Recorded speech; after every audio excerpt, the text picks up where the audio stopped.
In the history of civil rights, few places are as iconic as the Edmund Pettus Bridge. It was here 50 years ago that a few hundred so-called foot soldiers, led by Dr. Martin Luther King Jr., marched for voting rights and were met with clubs and tear gas. That day became known as Bloody Sunday, but it led to the Voting Rights Act of 1965, giving African Americans the power to cast their ballots for the first time in U.S. history. Your vote matters.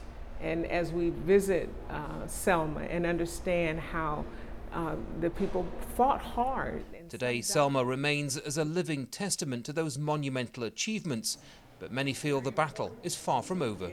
It's painful to realize that racism is still alive, and so many people spend time still trying to keep people of color from voting, and strategies that they're doing to make that happen is disheartening. Senator Hank Sanders was a student when he marched with Dr. King in 1965.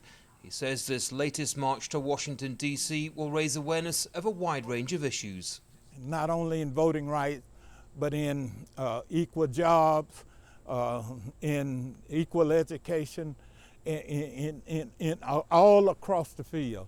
And so that's why this march is so necessary 50 years afterwards.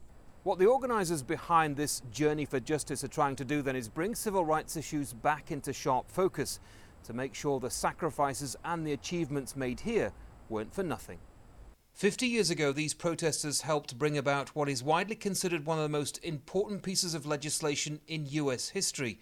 Now legislation seen as targeting minorities and their votes is emerging as the new battleground. We have this modern day slavery that wants to treat us in many ways the same way. That's not what I thought would be happening in 2014, 15, 16, or 17. The civil rights era is one of the most important chapters in US history, but for the next generation there will still be battles to win. Andy Gallagher, Al Jazeera, Selma, Alabama.